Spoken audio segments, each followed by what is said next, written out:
Good morning. It's Patsy White with another 3-minute ministry to motivate your month.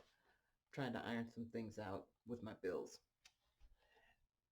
Last month, the government passed the biggest stimulus package in history, awarding each household a minimum of $1,200. And we know that that's not enough for most people to cover all the bills. And so many folks have a lot of anxiety about how they're going to pay the bills. Well, I thought about how God can be so unconventional in how he answers prayers. I wanted to share with you Matthew, chapter 17, verse 24 through 27. And this is where Peter is in the temple, and a tax collector asks him, well, doesn't your teacher pay the half shekel temple tax? I think he was trying to, get Jesus in trouble. And Peter answered yes, but I think he was kind of unsure about that.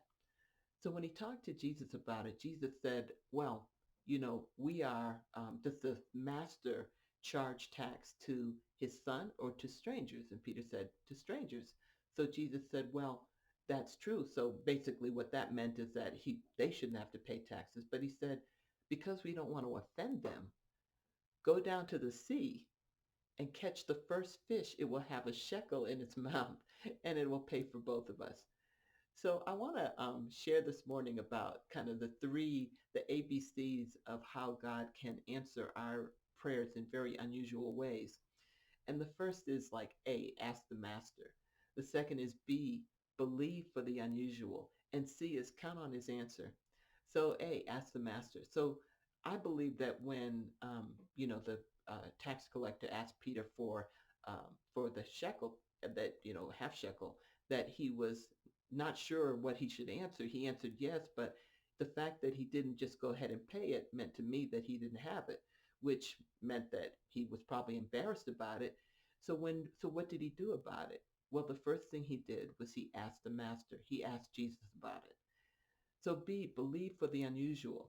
So what does Jesus tell him? Jesus tells him that, they shouldn't have to pay taxes, but so as not to offend, go down to the sea and catch a fish. Now it's interesting. I believe Peter probably thought that Jesus would take it out of his treasury and give it to Peter to pay. But instead, he left the treasury, he left the sacred funds for their purpose and told Peter to go down to the sea and find a fish and then pay for both of them. So Peter didn't have to be concerned about him or Jesus, right? The Lord took care of them. And then C is count on the answer. So did Peter get his answer? Yes, he did. He got the shekel. So I want to encourage you, ABC. One, ask the master when you need money, when you need to pay a bill. B, believe the unusual. Don't be conventional in thinking how God's going to take care of it for you, because you never know. He actually may have somebody or something very unconventional to take care of your needs. And then three, count on the answer. So don't have a plan B, C, D, or E, or F, waiting or thinking that God may not come through. Trust and believe. So I thank you for listening.